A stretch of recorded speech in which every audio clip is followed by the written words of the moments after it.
because our speaker says that is okay. So great, thank you. Becky, okay, looks like we're starting to record.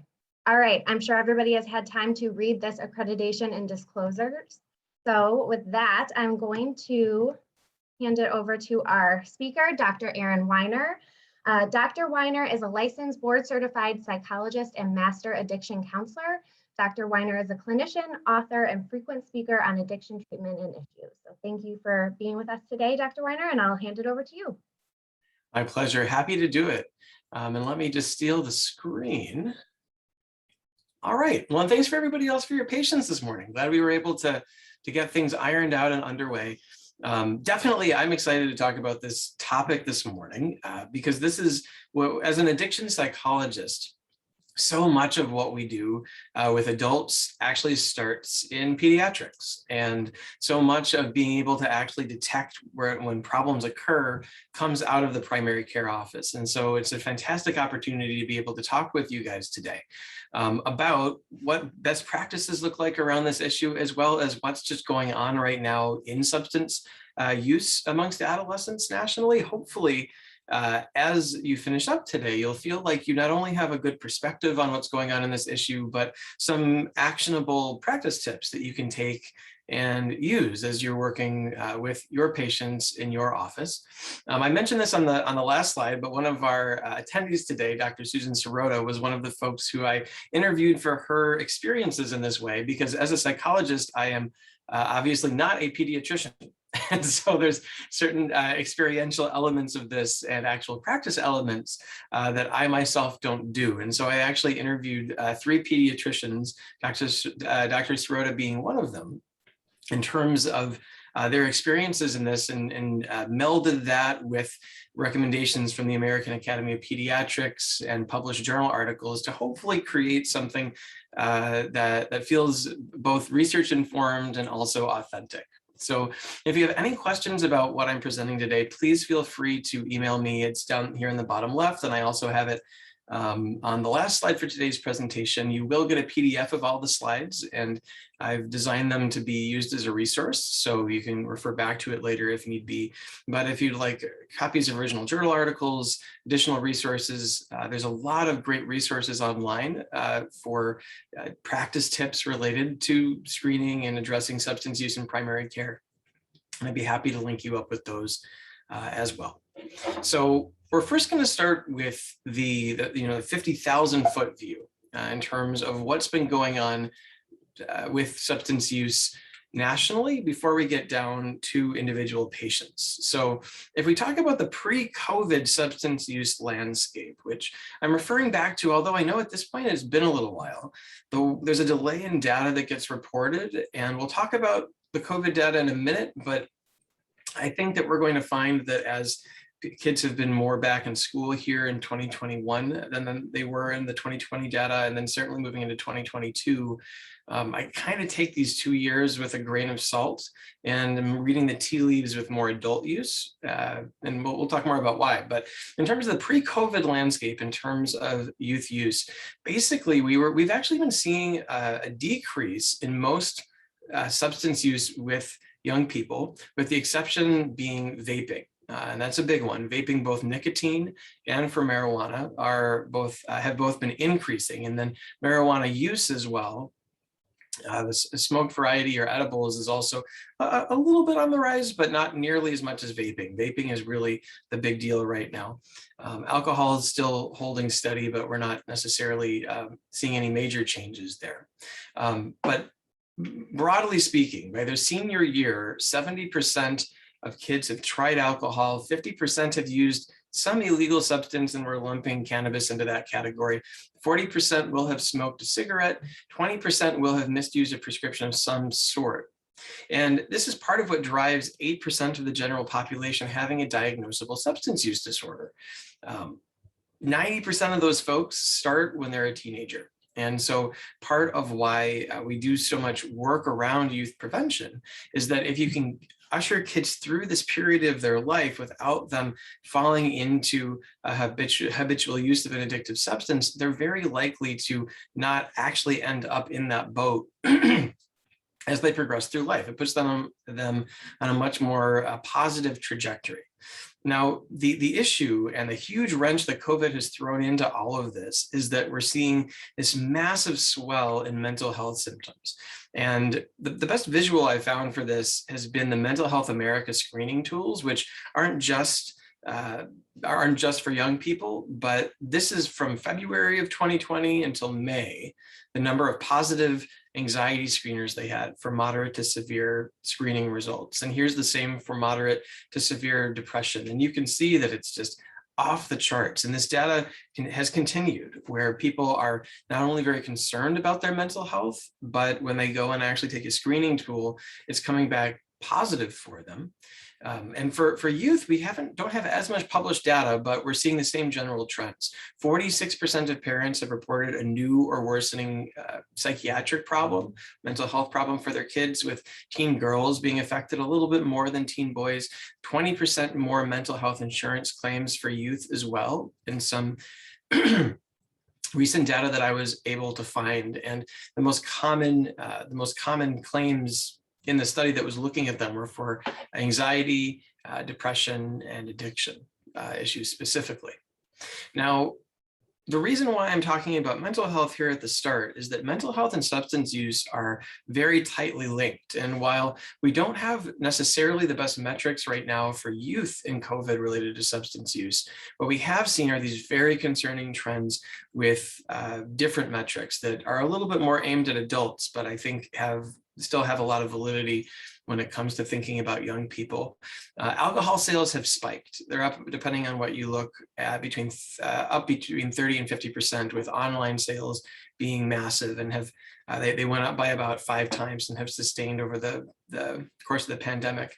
The same thing we've seen in marijuana dispensary sales, where immediately there is this about 30-40% uptick in their sales that has not gone back down. And I'm sure at this point, everyone's aware that opioid overdoses have also spiked 30% year over year in 2020. And actually that trend is continuing to worsen now as we're getting month by month data that's released here in 2021. And the reason for this is that people use substances to self-medicate.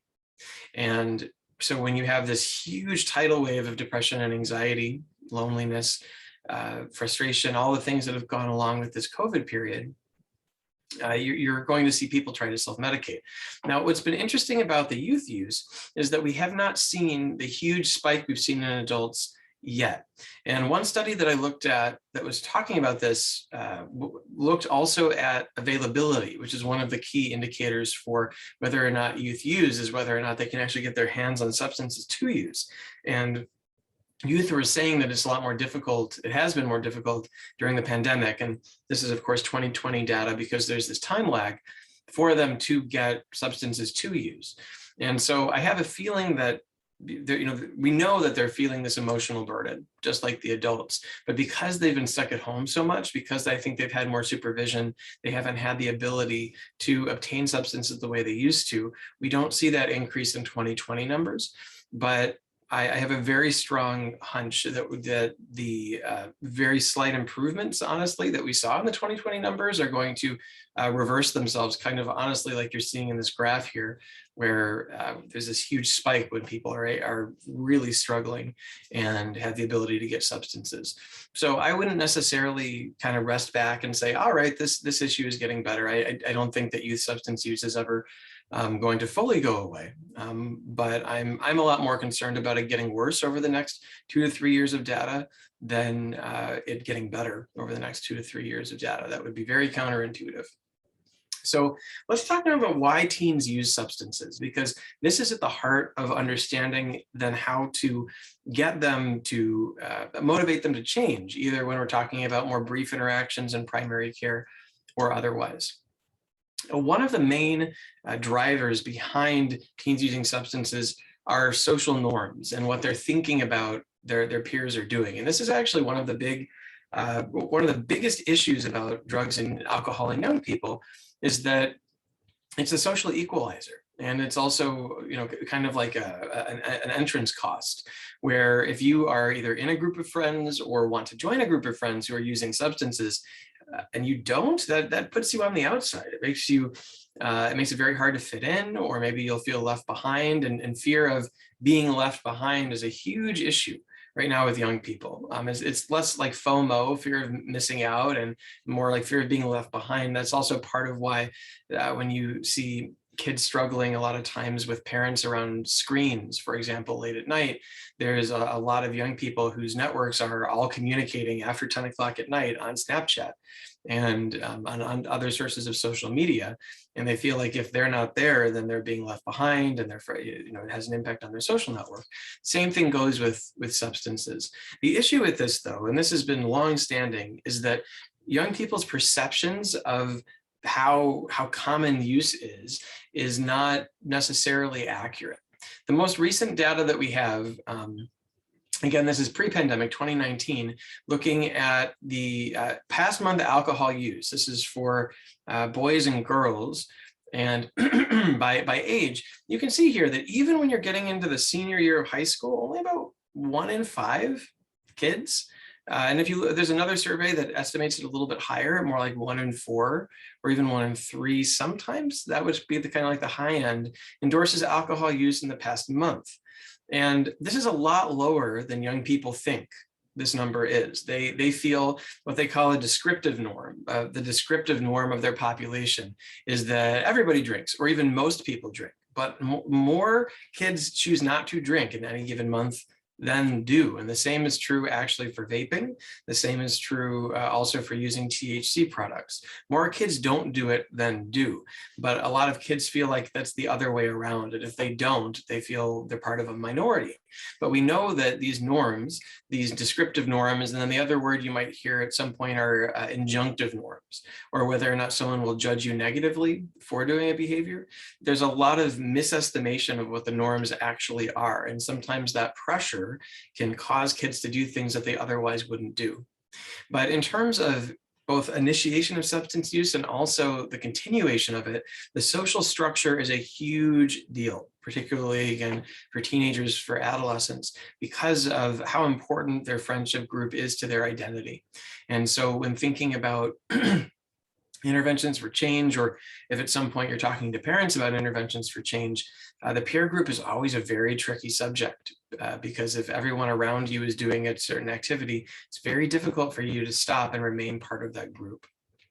So beyond the social side, though, there is this self-medication aspect that I was referencing earlier in terms of depression, in terms of anxiety. We also see this a lot around childhood trauma. So if there is a child who's either had a traumatic childhood as part of another family, or if they've been themselves, if they are survivors of sexual abuse or physical abuse in some way, it's very difficult for kids to process trauma and to know how to do that. And they can with proper treatment, for sure. It's not that they're doomed to suffer with this forever, but they oftentimes internalize it. They don't want to talk about it. They act out in other ways.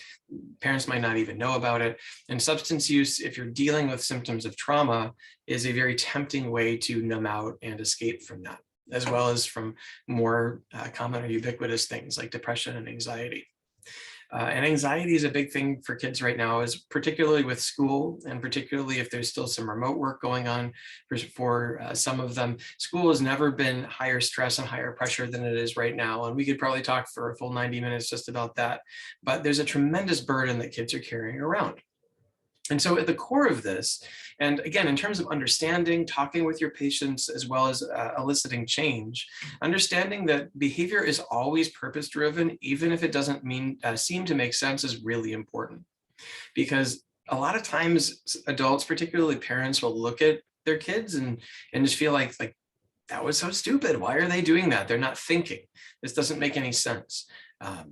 And if that's what a parent is thinking about a child's behavior, or even if that's what you're thinking sometimes, just recognize that just means there's something that you don't know.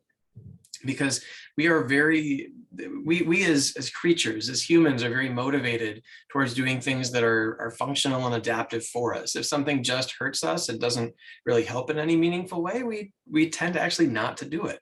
Or the reward value of that is pretty low. We tend to like to go towards things that we feel have a higher reward value. And so if there's a cost that a child is incurring from their substance use, like say, a negative relationship with their parents, but they don't seem really to care about that, that means that whatever they're getting out of that use, or maybe sometimes even out of the social dynamic of the power struggle or whatever it is, that is more powerful than whatever grounding or consequence or interpersonal conflict is going on in the family.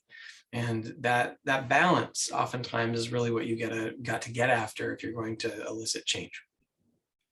Now, the thing also about substance use with young people is it's not just this internal battle or this drive to be accepted and to be part of a group.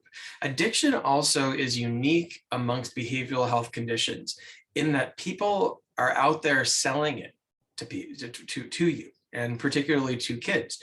No one is out there selling depression. No one is out there selling anxiety or trauma and making a profit off of it. But people are literally out there selling addiction. And in fact, when you look at addiction for profit markets, like nicotine, like alcohol, like THC, what we find is that the vast majority of the people who buy the products, like 60, 75% or so, are the very heavy consumers, and generally, and the people who are addicted. And remember, as I mentioned before, 90% of addictions start in young people. And if that's the case and you're trying to make money off of addiction, then why wouldn't you have a launch campaign that features models like this?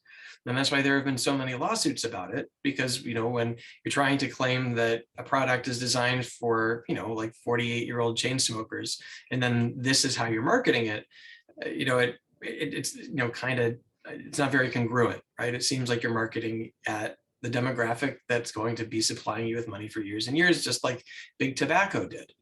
And that's a big part also of what young people are having to contend with right now, are these forces that make money off of this particular disorder directly and are pushing it. Juul in particular, and this is now migrated as Juul has faded under some federal regulations to things like Puff Bar, for example, but they were the ones who developed a benzoic acid formula that allows for a much faster and stronger nicotine hit to the brain than your base earlier e-cigarette models, which was how they were saying they were going to pull people off of cigarettes, but also is how they are now that much more chemically, they have a stronger chemical draw than cigarettes. Plus they taste like blueberries, which is a huge thing as well. The vast majority of kids, well over 85%, I think some studies show even 90, 95%, use vapes. Like the main appeal are these flavors, which is part of why we're starting to see some federal regulation on this, but there are still huge loopholes. The big one, this is very much a moving target. If we talk about vaping now, it sounds very different than a year ago. It's going to sound very different probably than 6 months from now. Right now, where the loophole is that if a vape is claiming to be tobacco-free nicotine, so nicotine that's not derived from tobacco, then they are skirting the new FDA regulations that makes it so that things like this can't be sold. So if you go to for example, to Puff Bar, which is one of the most popular brands with kids right now, to their website, it very clearly displays that they have tobacco-free nicotine, and therefore, that's why they're not complying with the FDA's standards. We're still waiting for true action on this. Just as a quick aside on this, but that actually takes care of this problem. But in the meantime, this is part of what we as healthcare providers and then also young people have to contend with.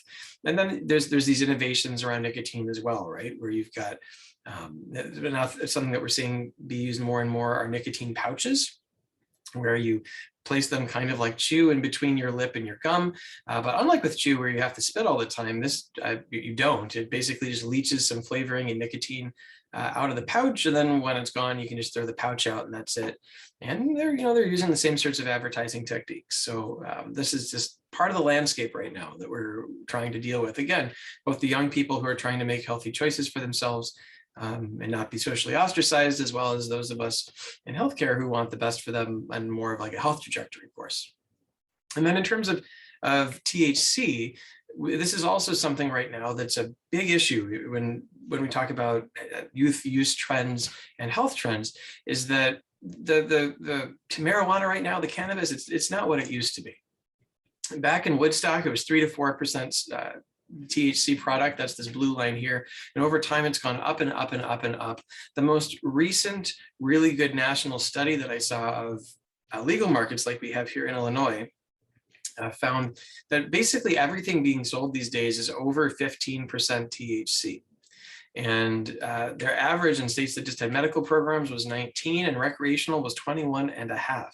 And so what that means is that an average joint of today's pot that you'd get from a dispensary is literally 7 times as strong as what was being used in Woodstock. And so the health implications of this are also very different. And the addictive potential is very different because the more THC someone takes in, the greater the chances that something negative is going to happen on the health front.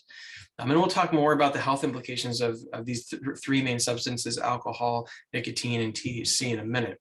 But part of the perfect storm around THC right now is that it interacts with vaping to deliver these really strong hits to the brain. So marijuana concentrates, THC concentrates, which can also be called things like wax, shatter, butter, butane hash oil, or BHO. If a child is talking about dabbing, that means vaping THC concentrate. You take a dab of it and then put it into either a specially designed vape device, or you can even just look online about how to put it into a pod-based system like a Juul. But these can be well over 90% pure THC. Plenty of them are 70, 80, 90%. Just pop over to a dispensary's website and look at what they have in stock, and you will see it there. So we're talking, again, 30 times stronger than Woodstock, and some of the most negative impacts of THC on young people right now and on their brains are coming from these strongest of products. Additionally, when it comes to acute marijuana toxicity and emergency room visits, edibles are a huge issue in how they're marketed, the fact that they have flavors as well. This picture in particular, I've got a couple more, but not in this slide deck, but this one is actually from an Illinois dispensary. I know we were told that our law was going to be so much better than other states and we were going to learn from those mistakes, but we sell the lollipops, we sell the candy bars and everything else. So this is the landscape that young people have to deal with. This also is from just one of those dispensary websites I was referencing in terms of what they're selling. And you can see that they're not really named in ways that would dissuade kids, like layer cake and mandarin cookies. And this was just a screenshot from the front page. I wasn't sorting it by potency or anything, but you can see here, like if, these mandarin cookies are 26% THC, and layer cake is 24, and brownie scout is 26. Banana cookies is only 19, so that's a little under the national average. But it's just really high, really potent stuff, and that's just the norm these days. And I think that a lot of parents, as well as kids, are not aware of the fact that this is not the same stuff that was around 30 or 40 years ago. The product has changed, and again, concentrates are on a totally different level. This, again, just right off the main page. So this is not the most potent stuff that they sell, but the mango sherbet live resin is 68%. Pineapple muffin is 71. And so this is the messaging. This is the messaging that kids are getting, and it makes it really challenging sometimes for parents and for healthcare professionals to get in, to that thought space and try to influence behavior. Now, why all this matters is because these substances, again, these big 3 that we're talking about today, the alcohol, the nicotine, and the THC, have significant ramifications on the health of young people. And so we're not going to go into the nittiest, grittiest of everything we're going to talk about in this section, just because that would take a really long time. And you've got this as a reference source. But the long story short is that, as you would probably assume, consuming alcohol during adolescence is bad for your brain. In multiple ways. This is a meta-analysis that came out in 2018 on a number of different studies looking at cognitive and personality variables and neural alterations, left column and right column, and then in human and rodent models. And this top part is vulnerability. Here's where there's that increase in adolescent alcohol consumption. And then here's on the bottom, the impact. And so that you can see, even if we're just looking on the human model side, that you've got verbal learning deficits, nonverbal visual spatial processing deficits, memory and attention problems in terms of cognitive personality, and then bunches of neural alterations here on the right. When you start bathing the brain in this at such an early age while it's still developing. I know that I don't have to tell this audience this, but the brain is not done developing until 25 or thereabouts, sometimes 28, depending on what you look at.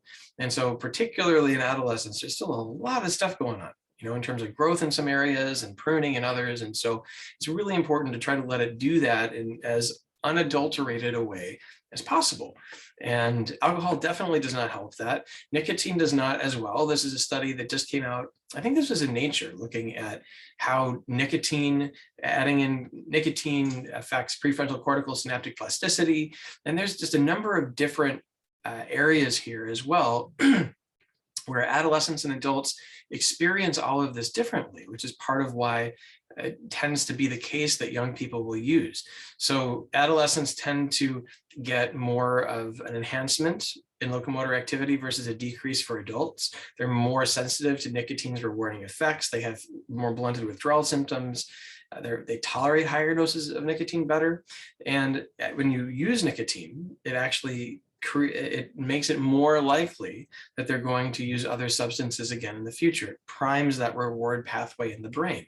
And what we find with nicotine is that long-term, it disrupts serotonin signaling, limbic system development, which leads to some of that reduced attention span and increased impulsivity, enhanced anxiety and fear, and depressed symptoms in adulthood. And it's correlated with other drug use, high-risk sexual behavior, psychiatric disorders, and I guess I'll say it twice for good measure, or maybe because I forgot to delete a bullet, but more likely to use other drugs. So nicotine, as well as with alcohol, alcohol that just destroys your body in a lot of different ways, even beyond the brain. And there's a lot of good diagrams that you can get to hand out to young people if you think that they'd be impactful at some point. But nicotine really has a very pervasive and insidious effect on brain development as well. And these are products, particularly again with vaping, that young people have a very rosy view of, where they feel like vaping is safe, where it's just water vapor and flavoring or something like that, or the nicotine's not such a big deal. And again, these are really shrewd marketing tactics, because even the word vaping, right? That's makes you think of water, even though actually what they're doing is aerosoling, because that's what's coming out of those devices is an aerosol. But that sounds kind of chemical, right? That sounds kind of chemical, and like it has bunches of really bad stuff in it, which it does, as opposed to just water vapor. And there have been a lot of studies that look at exactly what's in vape aerosol. There are a lot of different toxic chemicals that Berkeley found. Here's a few of them, and here's some of the carcinogens here that were identified by the Center for Tobacco Control and Research. Some of them are heavy metals, things like lead and cadmium and nickel. And because there's so much heterogeneity in the vape liquid and the delivery devices, how the devices are used, it's hard to pin down exactly what's in there, except that we know that there's a lot of very negative things. Now, one other element here that I think is worth mentioning, because this I think will be impactful on kids who are open to health information, is that a lot of these chemicals actually are created in the process of superheating other chemicals. So formaldehyde, for example, that's never on the ingredients list for vape juice, for vape liquid. And kids might say, well, why is this the case? Like, where is that coming from? Well, one of the main constituent parts of vape liquid, the base of it, is propylene glycol. And propylene glycol, when you superheat it, it degrades into formaldehyde, as well as other things. And so that's where all the formaldehyde in vape aerosol is coming from. It wouldn't be on the ingredients list because it doesn't exist until it's superheated. And actually, there are a lot of things that are formed when it's superheated. And by a lot, I mean literally thousands. This study just came out about 2 months ago in Chemical Research and Toxicology. They did an LCMS analysis on 5 different brands of vapes and the aerosols. And they found, it was mind-blowing to me, and you see it here, literally in some brands, 2,000 different chemicals when they're mapped by molecular weight, 2,000 different chemicals, the vast majority of which are completely unknown. So what they do to you, what they are, it's completely, you literally don't know what you're putting into your body. And what they're highlighting here, this one, I missed the the part where they say what this box is about. These are the compounds that are most likely to be in, we'll call it a carcinogenic range. Again, most of them that are unidentified, so maybe they are, maybe they aren't, but that's where we tend to see it. And then over here, these are the ones that are lipid-like. And if you hearken back to a previous age in early 2020, when EVALI was coming around and there were a lot of kids and young people, young adults being hospitalized for this mysterious vape illness, that was because they were having oil-like lung damage. And so here is the section of the molecular weight distribution that they look like lipids. But again, most of these products, they don't even really know what they are. I mean, we really can't identify them because they're just new chemicals. And so there are a lot of kids who might hear, like, every single one of these dots is something that you're putting into your lungs, and the vast majority, we don't even know what they are.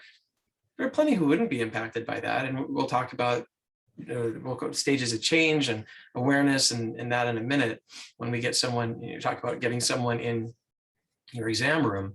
But in terms of those who are more on the bubble or who are thinking about it or are questioning or feeling pressured in some way, it can be helpful sometimes for them to really understand what they're doing to their bodies and know that these products, the reason why this trend exists is because there are very rich people trying to get more rich off of fooling young people and taking advantage of them because they think that they can pass this by them. And I find actually that line of persuasion is useful because sometimes, even something like this is easy for a young person to dismiss.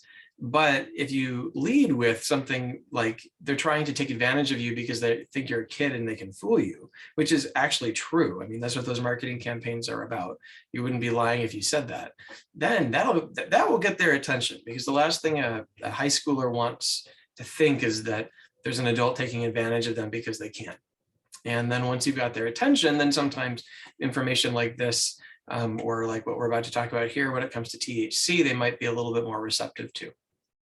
So THC also numerous negative impacts on the body and brain, both in terms of structure and function. We're just going to talk about this a little bit. We could literally go into this for 2 hours if we wanted to, just these topics alone of impact on the body and mind. But this study just came out about a month ago, looking at frequent teenage cannabis use and how it impacts different aspects of well-being. I want to just highlight here, this one here, the frequent use versus no use. Occasional, we still see some changes, but frequent is where we really see it. And in terms of more aggressive interventions and what you'd be doing in primary care, what you really need to be very aware of is if you see this frequent use in particular. But what you can see here in the statistical significance here, where it's under 0.05, is that, so psychosis symptoms, and this is another one where the rabbit hole goes deep, but essentially we see very consistent data that THC use, particularly higher potency, is associated with the development of psychosis. And so it's of course not something that happens to everybody. And so, you don't want to be seeing as scare tactic-y, that sometimes gets some pushback, but it's something where if a kid is dabbing, for example, if they're using those high potency concentrates, something to be aware of, because it can hit and it can be persistent when it does.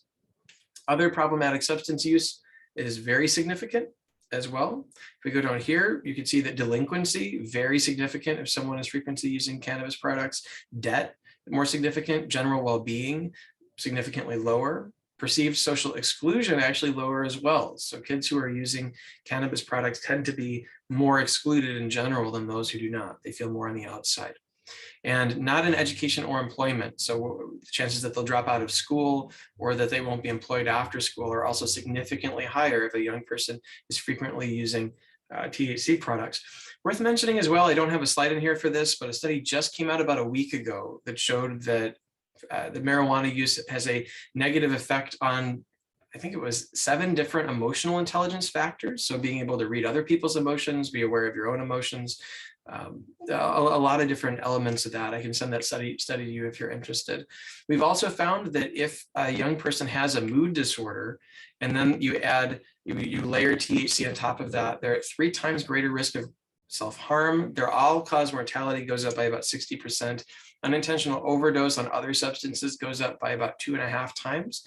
And actually the homicide rates are 3 times higher as well. There's also a tremendous impact of THC on the mind on so many different levels.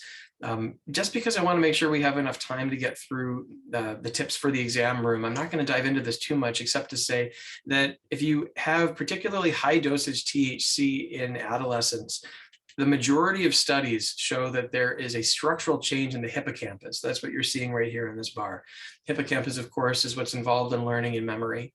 And then also the prefrontal cortex, the PFC. That's about 40% of studies that looked at fMRI, they look at brain imaging. They're actually finding structural and functional changes in the brain that do impact then the way you can use your brain. We talked just a second ago about that new study on social and emotional intelligence. This is one looking at a few different cognitive functions like long-term memory, short-term memory, so on and so forth. Again, long story short here, the more you're using marijuana, that's the red line. The red line is the most marijuana condition. The blue line is the least. You can see on each of these graphs, the blue and the red are on opposite sides of the midpoint. That's because if it's on the bottom, if blue's on the bottom, that's the good one. If blue's on the top, that's the good one. The marijuana use puts someone on the opposite side of that. So it's not necessarily going to cause someone to drop off a cliff cognitively, but it's certainly not going to help them. So then the real question, how can we help? And this is the more actionable part, again, of this morning's presentation, and maybe even the more important part, because I think that knowing this information is good, being able to relate it to young people is good, but knowing how you can help and what your place in the chain of change can be is also really, really important. And so the model we're going to use to talk about what you can do in these brief well-patient visits is the ESPERT model, which hopefully you've heard of before, but if you haven't, it stands for screening, brief intervention, and referral to treatment. And we're going to break down each of these and how you can do them and the way to be most effective with them in just a second. But ESPERT as a whole has been very well studied and validated. It does not take very long to do. And it leads to behavioral change far more often than if you do not do these things. It's recommended by the American Academy of Pediatrics. There's actually just a position paper published on this in 2019. Actually, Dr. Sharon Levy, one of the pediatricians who I interviewed for this presentation, is the first author on that document. But there's a lot of good information in there as well. But this is definitely the gold standard, which is why we're using it to structure our conversation the rest of the time. So some contextual factors surrounding ESPERT to make it as effective as possible. First is make sure to start screening and talking about these things early. So you ideally want to start talking about substance issues before they are likely to occur. So this is the same thing with sexual developmental issues as well, where ideally as a physician, you want to preempt it occurring, be proactive rather than reactive. Generally speaking, 11 to 12, 11 to 13, although honestly, if you need to go earlier, you can go earlier, just if you find that in your area, young people are using substances even earlier than this age, but you want to normalize it, where this is just routine. I'm like that you're not putting them on the spot. Ideally, the first time you ask them about it, they can say no, and it can just be part of a routine matter of course. It's not something that they're necessarily going to tense up about, or it's going to take them by surprise. But you want to make sure that you start this conversation early, you normalize it. Additionally, you want to discuss the confidentiality of these conversations with the parents in the room, and then you want to ask them to leave. So the parents obviously need to be informed that you're going to be talking to their child about these issues, but then you actually have to talk to the child about these issues without the parent there, because they're oftentimes very sensitive issues. And so making sure that everyone understands the limits of that confidentiality, and we'll talk about that a little bit more on the next slide, is really important. But again, having that individual conversation, it allows you to build this trust over a period of time. And this is really important as well. You want to be a safe and respected person in the child's life. That gives you the best chance of them opening up to you, as well as being open potentially to feedback. And we'll talk more about how to give effective feedback in just a minute. But this takes time. Building rapport takes time and consistency. You can't expect to just meet someone and then talk about a subject that might be sensitive from jump and have them listen to you. I mean, you really want to try to integrate yourself into the fabric of the people who they look up to and that they respect. And so that comes from that trust. That also comes from that time, which is, again, part of why it's great if you can start early. In terms of building rapport, it's also helpful to emphasize autonomy. So if you don't already do this, consider acknowledging the child first when you enter the exam room, as opposed to going to the adult first. You could actually acknowledge the child first and then ask to be introduced, which helps let them know that you're there for them, that you're their doctor, as opposed to another adult who's first going to the adults and forming that relationship before looking to them. That helps them, again, look at you as that trusted figure. And it's worth mentioning as well that kids who are hesitant to disclose subjects either in screening or in follow-up, quietness does not mean that everything is okay. And so if they're quiet or if they seem uncomfortable, it may not be appropriate to try to push into that, depending on the situation and the topic, but that doesn't necessarily mean that everything is fine. And so using other methods, other screening methods that we'll talk about, as well as trying to nibble around the edges of that, poke around it a little bit, can be very useful, because if there is a problem in there, one that they're not open to disclosing, that doesn't mean that it's going to get better on its own. In fact, a lot of times it goes in the opposite direction. So a couple more words about confidentiality, because this is really critical. It is essential for honest reporting to have the child know that you are confidential. And that said, there are limits to this, of course, right? There are certain times when you have to go outside that. So these could be issues around suicide, self-harm, hurting others. Essentially, if there's an imminent or serious health impact, then you do have to do it. You do have to disclose, but short of that, it really is clinician's judgment. And ideally, you want to keep that relationship strong if possible. You've got to, again, balance that with their ability to change and the need to inform parents. But it's something where if you breach that, just acknowledge on your side, at least, that the relationship may not be the same after that. And ideally, even if you do breach it, it's done in collaboration with the young person. And we'll talk more about that in a second as well. But the last thing you want to do, again, is go over their head. That's very disempowering. You can also reinforce this confidentiality once the parents leave. If it's something that it seems like they're still hesitant to talk about, feel free to repeat that you're not going to disclose unless they're in immediate danger. And to be able to help them, you need to know what's going on. The tone that you use in these conversations should be non-judgmental, non-threatening, and should serve to diffuse the emotional charge around the issues. Because again, there might be shame around it. There might be a lot of power struggling that goes on around it at home. And so making it clear that you're there to help them, and you're there to help diagnose problems and to guide them as best as possible, not there to be judging them or pushing them necessarily in any direction, goes a long way towards building that trust and building that rapport. It can also be helpful if you're not using a screening tool explicitly, and hopefully, again, you are, and we'll talk about a couple options in just a second, that you can start asking about other people rather than them. So I know that some kids your age use alcohol or smoke or use other drugs. Are any of your friends into this? It's easier sometimes for the kids to talk about other kids than about themselves. And even that can be useful for you as well. If their friends are using, that puts them at a considerably higher risk of using themselves, even if they're not using right now. And that's not necessarily something, again, that you would be disclosing to parents, but it's something that you could talk to them about in terms of what does it feel like to be in a group with other kids who are using if they say that they don't. Or when you follow this question up with, are you doing this? Is this something that you're taking part in? They are more likely to follow that up if they've already broken that boundary of talking about other people first. We already talked about that. The frame that we're going to use for the conversation as well is motivational interviewing and motivational interviewing skills. And we are going to go into this a bit right now, but this is also something that could be quite literally a 6-hour workshop all on its own in terms of how to do motivational interviewing, the different parts of it. If you haven't heard it or heard much about it before, it is a collaborative approach to therapeutic communication that promotes self-directed motivation for change. And the reason why we hear a lot about MI, which is short for motivational interviewing, is that it works and it's effective.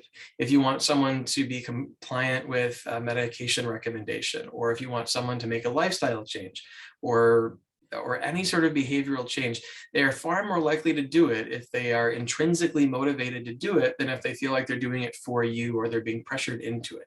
Lasting change generally comes from within rather than someone pushing them from the outside. A great book for this is this one here, Motivational Interviewing in Healthcare.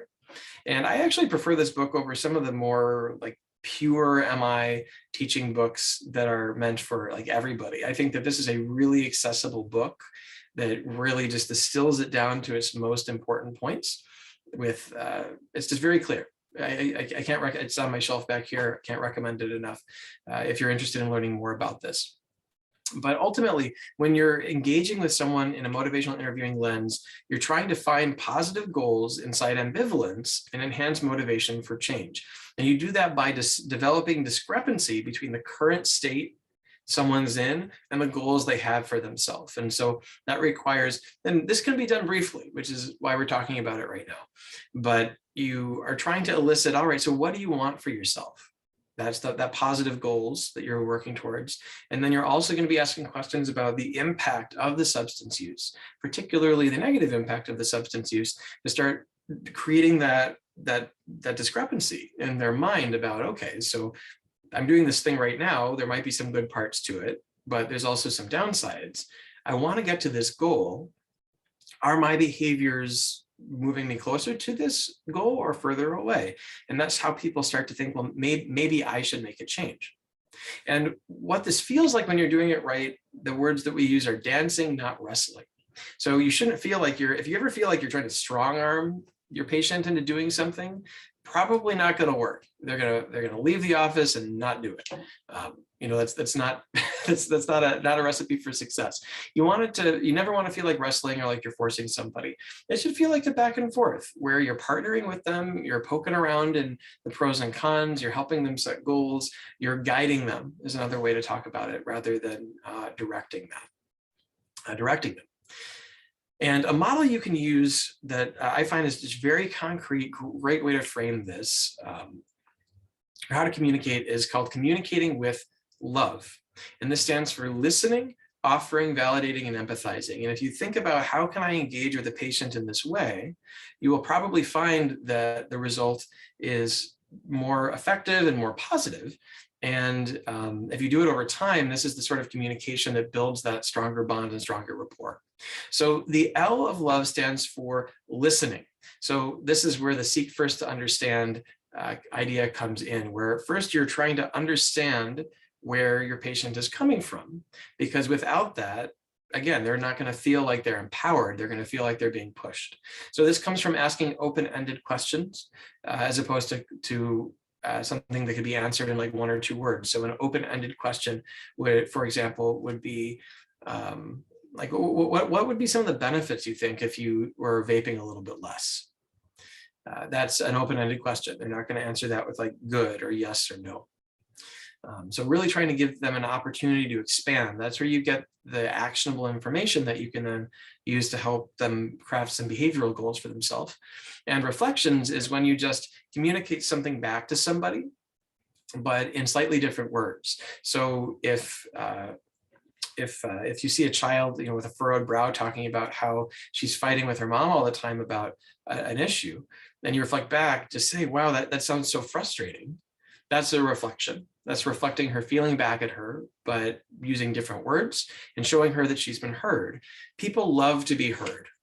I guess we could just put that out there like that. People love to be heard. When people are not heard, they also can get very frustrated or feel very disempowered, and it creates distance in a relationship. This goes with patient-provider communication. This goes in romantic relationships. Name your context, this applies. So first things first, make sure that your patient feels heard. As someone who goes to physicians myself, I love it when my physician doesn't feel rushed and when they actually not just take time to answer the questions, but seem comfortable doing that. Even though I know that they're probably running behind. Just emotionally, that feels much better. The O stands for offering. So specifically, how do you offer advice when it's time to do so? Because oftentimes, you will need to, or it will be appropriate. Try doing it in what's called a feedback sandwich. And so this sandwich, it means you're sandwiching the advice between asking permission. That's the first slice of bread, where instead of just saying what someone needs to do, say, or you could say, do you mind if I share some information about the health impact of cannabis products? Or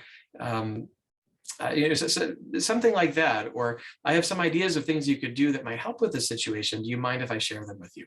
If you ask permission, that means that the person who's receiving the information is giving consent to receive that information. That increases their feelings of ownership over it. This goes along with this idea of if you don't push, they're not going to push back. It's very hard for someone to push back against you if you yourself are not pushing. And so if you ask permission and someone says, sure, you can talk to me about this, then that creates a dynamic where you're not pushing. They've literally asked for it. Then you provide the information, and then afterwards ask for their reaction. And you can even explicitly say, it's okay to disagree. Or if you're skeptical, let me know.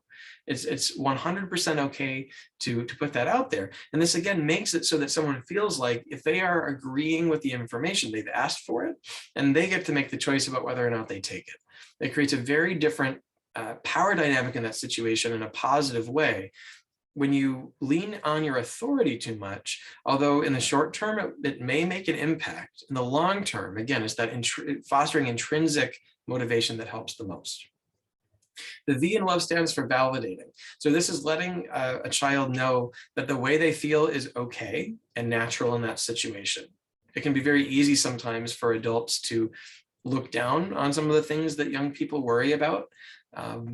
Like say if they're going through a breakup at 15, say something like, oh, like teenage relationships never work out most of the time anyway, or there's other fish in the sea, or like that sort of thing.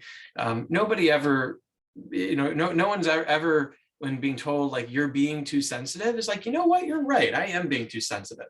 I need to calm down about this issue. Thank you so much for setting me straight. Said nobody ever, right? No adult, no child. So just making sure that you validate feelings is very helpful for building that rapport. And then empathize. If there is a way for you to show someone that you've been there too and that you know how they feel, to get into that hole with them, rather than standing up top and telling them how to get out and just doing that, that creates a bond, which again, in these sorts of situations, when you're trying to maintain and build this relationship over time, is really important. And these go, again, not just for if there's substance use that's disclosed, but for anything. Because remember, this is a long game. It's okay to go slow as well and schedule a follow-up. So if there's something that's concerning and you do get to a point where there's an action plan or you feel like you need to follow up for some reason, it's okay to do that. Have them back in 3 months, check in on it again. If you have a good dialogue going, that's something that you can lean on. So just to give you a couple of examples about how MI-related dialogue differs, and this will be the last we talk about MI today, but I think it's important to put it out there because it's a really important aspect of doing SBIRT properly. Just going to give you a couple examples. So say you have a patient who says, I vape weed every day with my friends, but it's not a big deal because we're all fine and it's legal in Illinois now anyway. A response that might be very tempting, but would not be in the motivational interviewing vein, would be, actually, vaping weed is notably bad for your brain health as well as your success in school. You'd be better off if you stopped. There's nothing untrue about that statement, but if you think about the principles we just talked about, listening, offering him a feedback sandwich, validating, empathizing, none of that is happening here. So if you said instead, it sounds like you don't feel like vaping is such a big deal. Is it all good, or has dabbing caused any problems for you, like with your parents? That validates what's being said, shows that you're listening, and then says, all right, well, is there actually something where this has gone poorly? Because if you ask the question, then they have an opportunity to respond honestly, and they may deny it, and that could be how it goes sometimes. They may be in what's called a pre-contemplative stage of change, and we'll get to the stages of change diagram in a minute or two. But at the very least, if you open that door for them to talk about the downsides, they're the ones seeing it and acknowledging it, not you, which has value. So like, here's another one. I keep having fights with my mom almost every day. It's really stressing me out. She says things that make me feel awful about myself. So one thing that you could say is, clearly you're doing something to upset your mom. What do you think you could do better, right? This one's clearly a lot more blaming and pointed than the last one. But the alternative option here, it's so tough when we're not getting along with our family. Have you resolved issues like this with her before? right? So instead of trying to, you might even think the first one puts some sense of control with the child, saying, okay, like this is, maybe there's something you can do about this. It's a lot, the better way, particularly with this long game idea, is talking about, is reflecting back that feeling, and then maybe even thinking about positives in the past, right? Can we learn from our past successes? So that's all we're going to talk about with MI today. Again, that rabbit hole goes very deep. Definitely worth looking into if you're thinking, how can I increase compliance with my patients in terms of my recommendations? Absolutely worth the time you invest into it. Today, though, we're going to move on to the next topic, which are screening tools. And screening tools are really important for the screening part of SBIRT because psychometrically validated tools work better than our intuition. And this is a trap that I think a lot of us fall into, particularly if we think that we're experts in a certain area or we're very familiar. But it's very helpful to have something that has a high sensitivity and specificity, and to not just trust our own eyes or our own intuition, because that does deceive us sometimes. It provides also a structure and a launch point for a more natural discussion. So if someone has filled out, if a patient has filled out the tool, you can use that as a launching point to talk about what's on the tool. So there's two tools in particular that I want to recommend to use in your practice if you're not already doing. Both of them are free to use. There's forms online actually through, I think CDC has this even just on a website where you could use it, but you can integrate this into an EMR if it's not already there. Pardon me. The first is called Screening to Brief Intervention. So S2BI. This was developed at Boston Children's, and it's a very quick screening measure. You can do this again verbally with the patient, or they can fill it out ahead of time. But it starts with, in the past year, how many times have you used tobacco, alcohol, and marijuana? And if they're never, that's it. And if it's not never, if it's anything, then you also ask about a few more substances there on the right. Why we don't ask about the ones on the right, if they don't answer yes to one of the ones on the left, is that it's highly unlikely that they use these more quote unquote harder substances if they haven't used one of the more gateway-esque substances like tobacco, alcohol, or marijuana. And we could talk a lot more about how gateways work as well, but that's part of why we try to reduce the use of these as much as we can here on the left, so that the ones on the right never end up happening. So this tool, we're going to come back to this in just a second, because there's a great algorithm that you can use along with this that is, again, been endorsed and pushed out by the American Academy of Pediatrics. But the other tool to have, I think the combination of these two is going to give you the best information in the least amount of time, is the CRAFT survey. And so CRAFT stands for, have you ridden in a car driven by someone, including yourself? Do you ever use alcohol or drugs to relax, is the R. Do you ever use alcohol or drugs while you are by yourself or alone, is the A. F is, do you ever forget you did things while using alcohol or drugs? The second F is about friends. Have you been told by family or friends that you should cut down? And T is for trouble. Have you ever gotten into trouble while you were using alcohol or drugs? This is a positive screen if any of them come up as a yes. And if they do come up as a yes, each one represents an area worth following up on, because each one has its own set of problems and risks associated with it. And so they don't take very long to do, but even say, for example, the C in CRAFT, like they might not be using themselves, but might be putting themselves in dangerous situations. So it's worth gathering this information. But between the S2BI and the CRAFT, you're going to get pretty good psychometrically validated information that if everything comes up as negative, you're in pretty good shape. But if something comes up as positive, you then have a structure about what to do with it. And so this is the algorithm that the AAP suggests to use around the S2BI, the screening to brief intervention specifically. So here's, again, those levels of use: no use, once or twice, monthly use, or weekly use. And depending on what they endorse for a substance, you would then respond differently. So let's start here on the left with no use. So if the child says that they're not using substances at all, then the step next is positive reinforcement. And that's actually very important and worth doing, because you don't want to take for granted that a child would stay in that no use category. What we know from research is that physician reinforcement has a positive impact on delaying the onset of use. So you weighing in really matters. And we also know that behavior, this is just a basic behaviorism principle, Behavior that is reinforced is more likely to be repeated. And so you don't want to just brush past something when the answer is no. You want to recognize it. You want to acknowledge it. You want them to have a positive experience from saying, no, I didn't use. Abstinence can also be framed as a conscious choice. That's another way sometimes that you miss an opportunity where you just take for granted, again, this idea that they would be abstinent. But giving them some praise, giving them some recognition for choosing not to do something when it is around is a missed opportunity for some positive reinforcement. What you can also do is you can provide a normative correction. And what that's referring to is, again, oftentimes there are norms that are not accurate that young people have.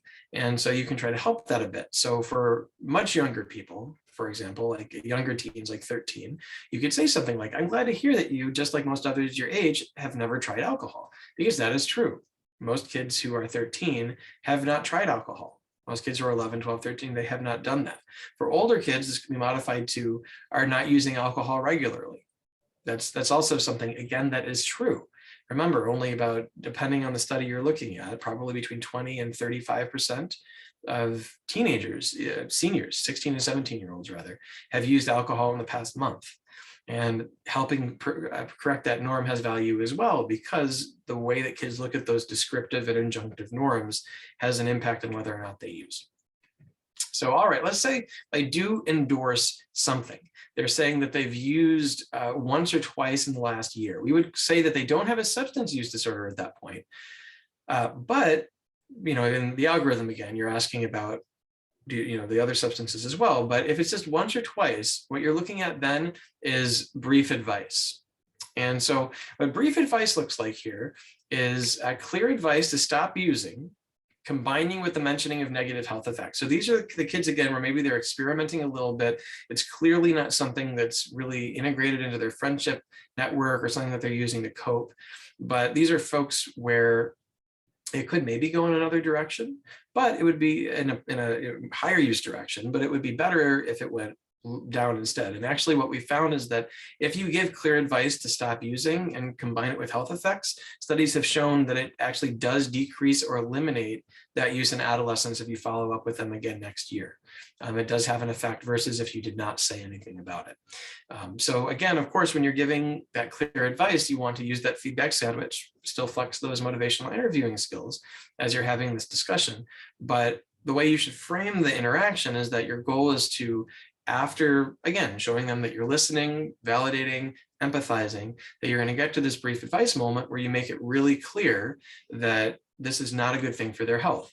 The reason why you do this, the pivot on which this works, is that perceived risk of using a substance is inversely related to its use. So what you're looking at here is the number of young people aged 12 to 17 who binge drinks, they're on the left, or used marijuana in the past month, they're on the right, depending on whether or not they view it as being a great risk.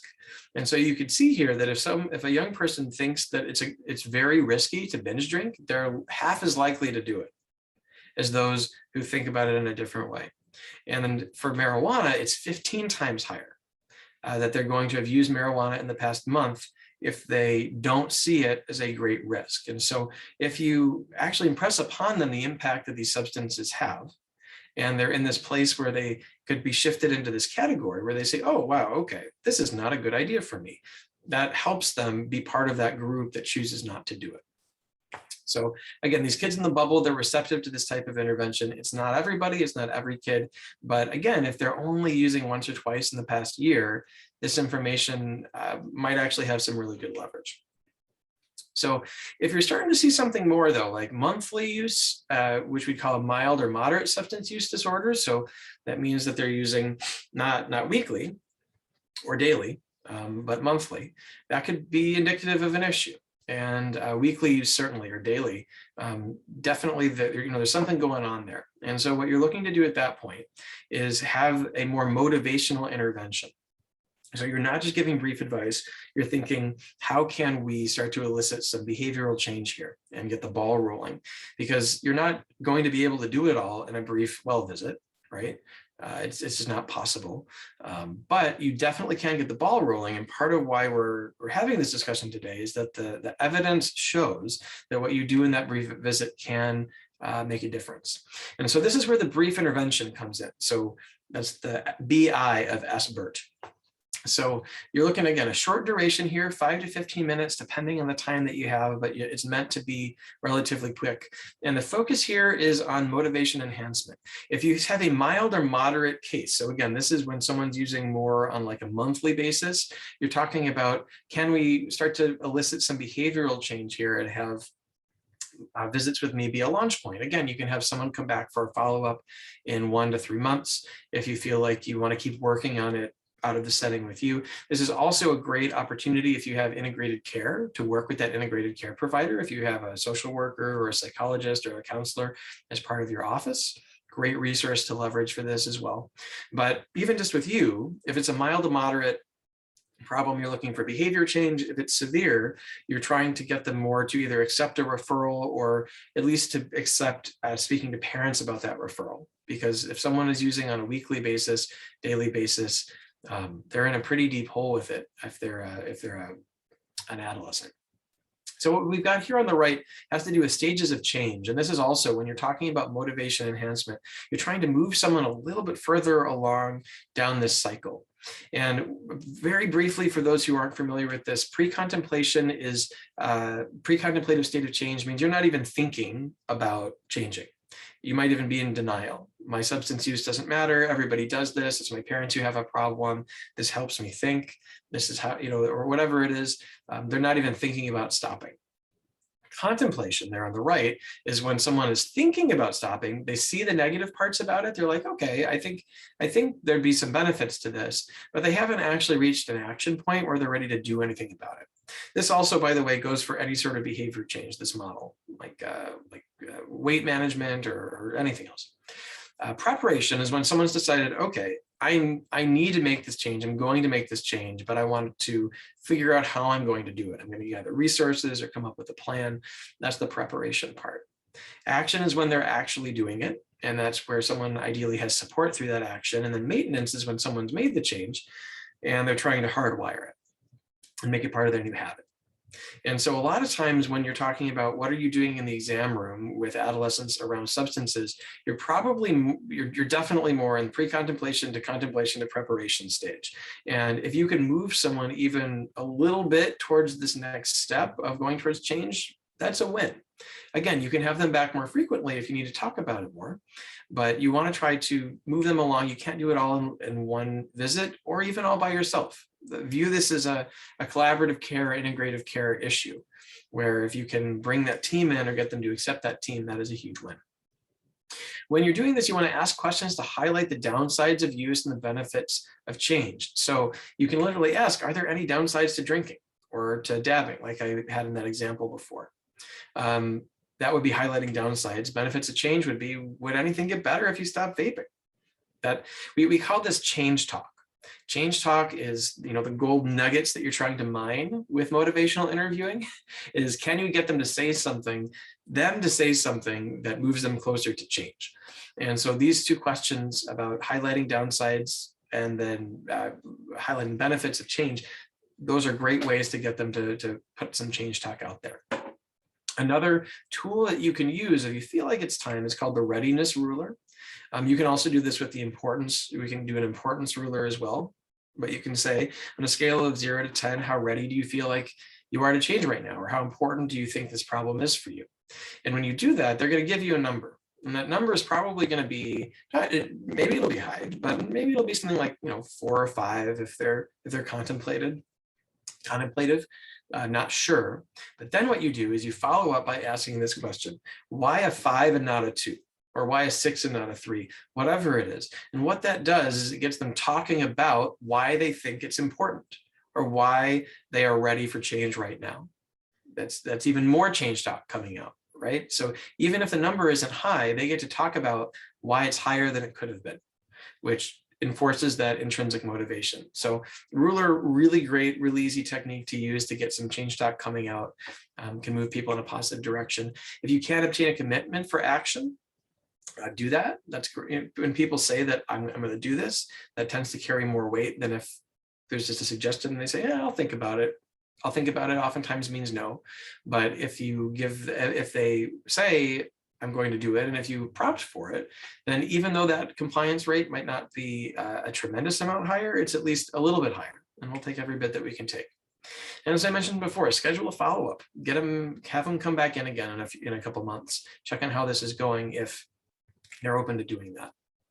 A quick word about abstinence versus harm reduction. So harm reduction is basically saying that we're going to try to get you to use less or use in a safer way rather than stop entirely.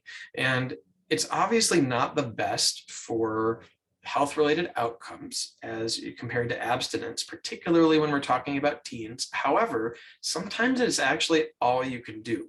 And it's really important to meet the patient where they're at and to try to help them to become more healthy and safer, even if it's not the most healthy or the most safest, particularly when you're operating, again, in these very brief visit contexts. You want to make sure that you are, again, to use the cliche, meeting them where they're at so that your words can have the greatest impact. And what happens is if people go too hard towards you need to stop, is what we're going to call reverse boiling frog syndrome. And so boiling frog syndrome is this idea that if you're sitting in a pot of hot water that goes up very slowly in terms of how fast it heats up, you're not necessarily going to notice when it gets to a boiling point and then you cook. Because each individual step is so little, it's like below a level of perceptible difference. What we mean here by reverse boiling frog syndrome is that a young person might not understand that they're actually in boiling water, that they've gotten themselves into a pickle, or that all their friends are using and that they're using, and that this is impacting they might not know it. And so if you try to hit them with, you got to stop right now, that's going to get a lot of pushback. They're just going to go right back. Like that's not going to land. And so because that can be very jarring, you want to slowly turn the temperature back down. That sometimes is the way to go. And that's what harm reduction is about. It's about avoiding the worst consequences, trying to turn that temperature back down slowly, because that is possible, as opposed to, them slapping your hand away from the stove dial and saying, no, I'm not doing that. That avoids the worst consequences. And as the temperature lowers, they might get out on their own. And even if they don't get out on their own, you've at least lowered the temperature, which again, might be all you can do.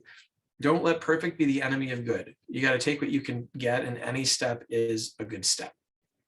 So in terms of parents, and this is always complicated and there's no set structure for this, but I just want to provide a couple of ideas and guidelines here. They do generally need to be informed if there's an imminent risk or a significant use disorder, because there's an imminent risk. And if there's a significant use disorder, oftentimes the child is not even in a contemplative state of change. Like they're actually in a very potentially physically harmful situation to themselves long-term. They're very enmeshed in a system that's going to take them nowhere good, and they're not going to take themselves out of it.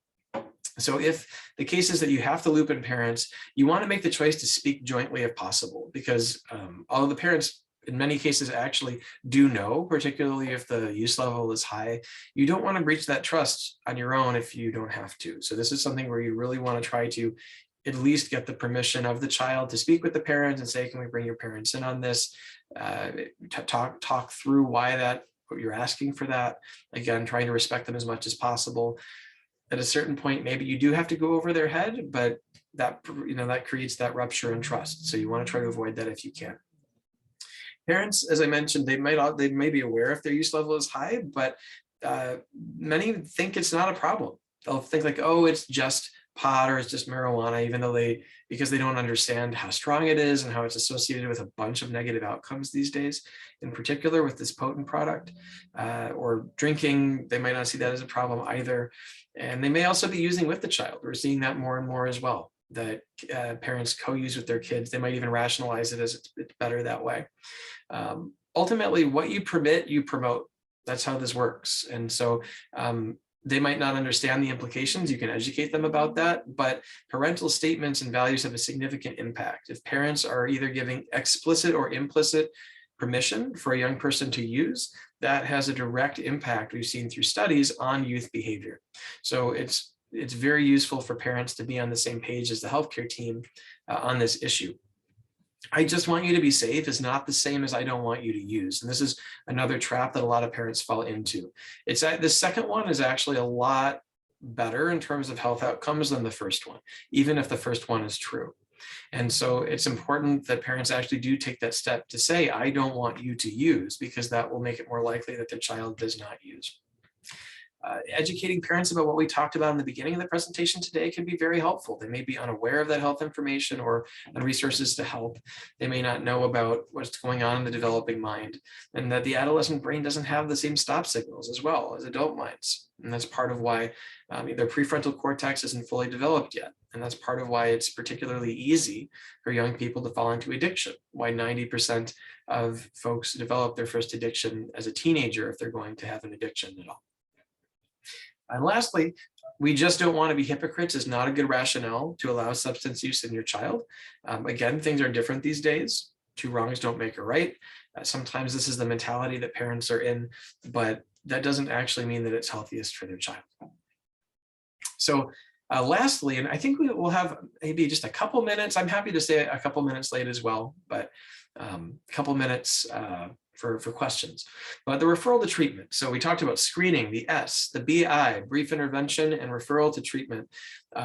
This last part, if substance use is weekly or daily, up to daily treatment is recommended, because it means that a young person then, this substance use is enmeshed in how they cope with their problems or in their friendship group and their identity. Some of them might be kind of like small time drug dealers or middlemen where they deal in school. That's pretty common, honestly, for kids who are really deep into this. And so that's probably not going to resolve without some intervention. Very, very unlikely. I'll even go that far that it will get better without intervention. So if it's gotten to this point, you really do need some treatment. The treatment recommendation should account for the underlying cause as well as use itself. So a lot of times, again, if someone is using this much, there is some underlying depression, anxiety, trauma, something. It's important to attend for that. Otherwise, the child is just going to go back. It's not going to stick. Treatment options to be aware of: 3 main categories: outpatient, inpatient, and peer support. On the outpatient level, this would be more for like the mild to moderate, I'd say.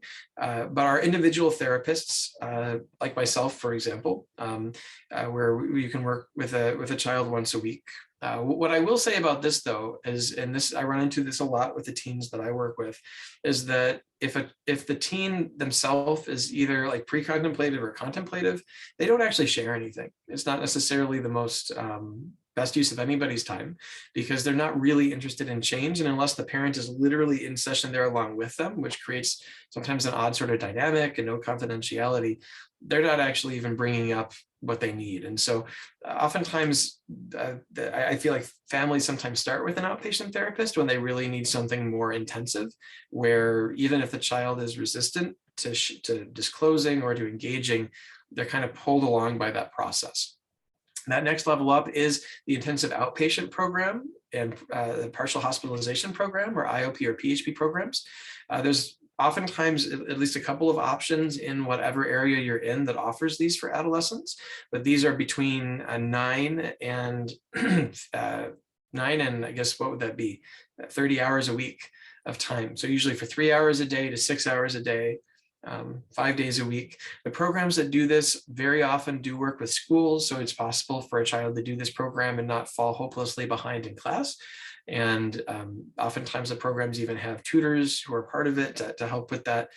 So it's definitely not something to shy away from if this is what the child needs. What they also get in these programs is a group dynamic. And so they'll see kids from all across the motivational spectrum there, from those who might be similarly resistant, if they are, to those who are actively trying.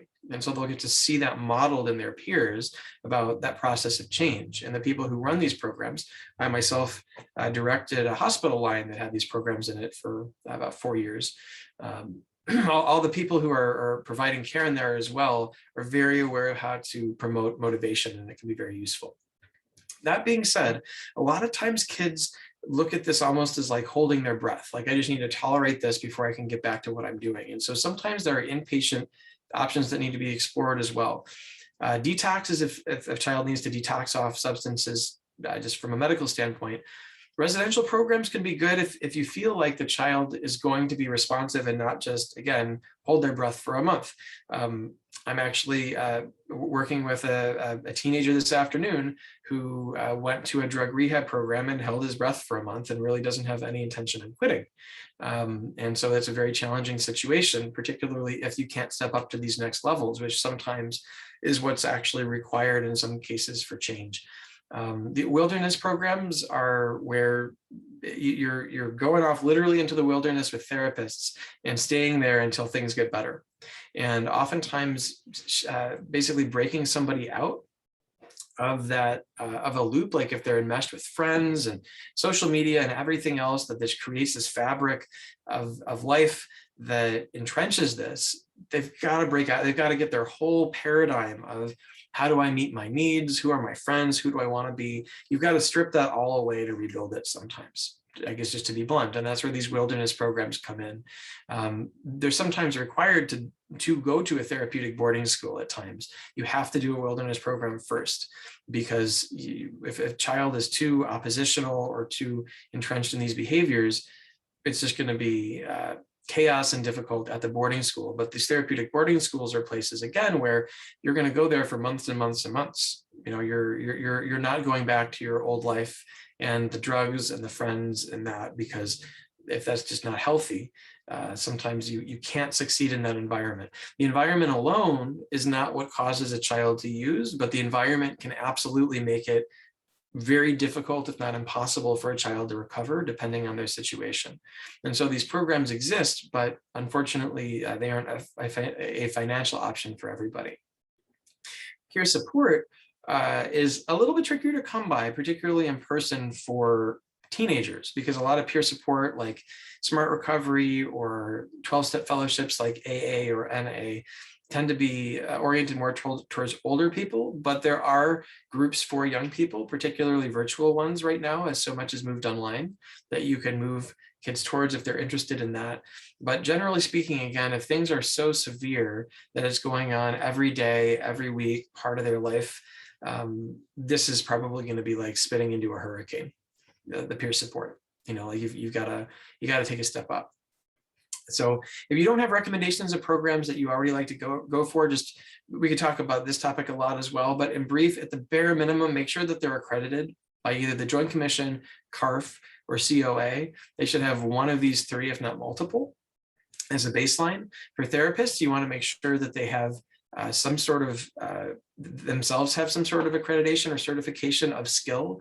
So I have what's called a MAC, Master Addiction Counselor, from the national group NADAC, who certifies addiction professionals. We have IODAPCA here in Illinois. CADC is a very common credential that you'll see that someone can earn. But if they have that, that means they've gone out of their way to earn that credential, which does take some time, effort, and a test.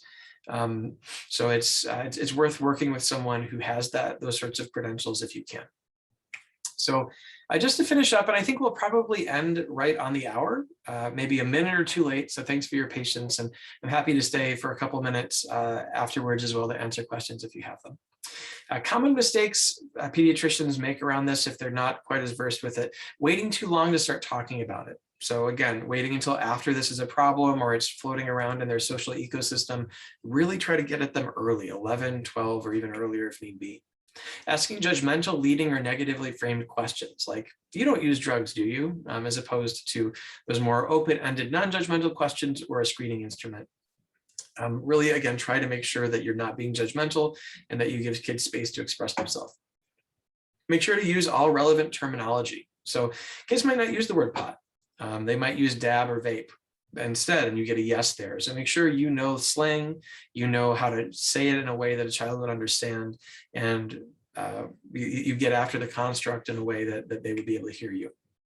Not doing aspirin at all, just not talking about this or breezing past it, having just like one or two brief questions that don't really get at the issue.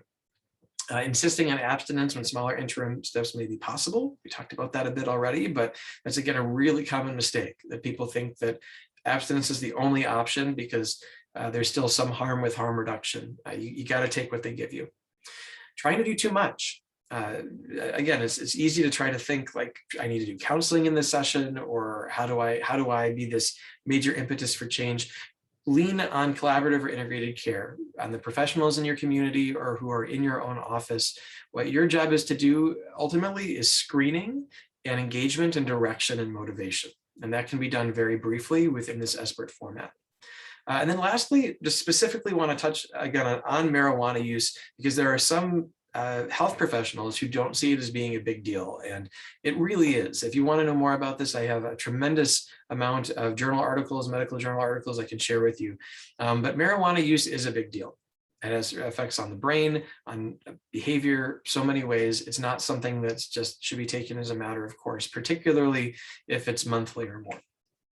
So to sum this all up, substance use right now is common and impactful amongst adolescents. It's still not anywhere, it's not the majority, not anywhere near the majority, but it's actually pretty common as behavioral health conditions go, and its impact can be very significant. So making sure to screen for it is important. Many factors can lead to use, but when disorders occur, it's generally also serving another purpose. So that other purpose is usually either social or emotional when it comes to kids. It's not just a pure substance use disorder. There's some reason why they're doing it. You need to know what that reason is. You may also be the only person this child is sharing with, which is why your action is critical. They may open up to you in ways that they don't open up to anybody else in their life, particularly if they don't have a therapist that they trust. So making sure that you do work with this is really important. SBIRT is the gold standard for substance use in primary care. And what you want to do around this is start early, build rapport and trust, normalize the conversation. And then lastly, I just want to end on this point, get comfortable with what you're going to say before you have to say it. I dropped a lot of information on you today, and we didn't do too much like individual level thinking and planning, but after we're done today, if you've got a couple minutes just to think about, all right, how would I handle the situation? How would I approach it? If we go back here, I'll pull this slide back up. If we go back to this slide of if no use once or twice or monthly or weekly, know what you're going to say before you get there so you don't have to shoot from the hip or make it up as you go. You'll feel more confident. You'll know what to do. You may even have resources eventually lined up if you don't already, but plan ahead and it'll really pay off some dividends. So I want to thank Dr. Sirota, who again has attended the presentation today, Dr. Shannon Murphy and Dr. Sharon Levy for their contributions to the presentation today. And thank you guys all for attending. If you have any questions, there's my email to find out more about me on my website, and please feel free to connect on social media if you're on there as well. I always am pushing out new information and news that I think is relevant. So Jory, you can take it from here. Thanks again for everyone's patience in running late. Thank you so much. And we're a little bit over time, but that's okay. I know we do have a few questions, and we'll just pose them to you, and people are certainly welcome to jump off if they have to go. Really quick, I did put the link to the evaluation for your CMEs in the chat. So if you could just click on that link, complete that by the 23rd, and those CMEs will be emailed to you. So Dr. Weiner, one of the questions we have is, how do you keep the conversation confidential for a moderate user and still schedule that follow-up appointment? What do you tell the parents for the reason of that follow-up? Well, that's a very good question. Maybe you couldn't. Maybe that would be something where you have to talk to the parent. This is one of those ones where I will be honest, not being a pediatrician, I don't have that answer in my back pocket. If there are pediatricians here who want to share their advice about how they might handle that, if they have gone through that before, I would love if you could put that into the chat. But I will always be honest if I don't know the answer. And being a psychologist, I don't know the answer to that one. Well, we appreciate that. I know I always struggled with just trying to say something, but if you don't know it, and I think that's the nice thing about networking and these formats is if somebody else does have experience, please drop it in the chat. We're all happy to share and want to learn. Another question, are these questions and techniques useful for any provider, like a nurse, doctor, assistant, or should it be done by the physician at a well visit only? I'd say that has to do with the workflow. I think that when you're looking at the workflow of the office, like if it's an MA or a nurse who's asking the questions or who's following up on some of the on some of the questions, then absolutely. I mean, certainly like the motivational interviewing techniques are useful no matter who's asking the questions, but I think that it is useful for the physician or the medical provider to feel comfortable talking about these questions and to be that primary relationship, because that's ultimately, you know, when we're talking about this enduring relationship over the lifespan, that's the person who's going to be there for sure. And so I'd say that definitely they should be doing it. But yeah, these are good generalizable principles as well. And Becky did just drop in some information on best practices for adolescent well visits and a link there. So if you do not see that chat, click on that link. It looks like we have one more question, unless somebody else wants to throw one in there. What are the best interventions for people who have been to multiple IOPs and wilderness programs? And are there no more funds for this level of care? Interesting question. Yeah. So if someone is really struggling and they're coming back and still not getting better, I mean, so if there's no funds, I guess the best way to put it is that if someone needs treatment and they can't get it, I don't necessarily think that there's a good solution for that. Just like with a medical problem, at a certain point, you've got to get to the treatment that works, a different provider, a different approach. You may not also be treating the right thing if you're, you know, like you might be missing trauma or something else that's going on.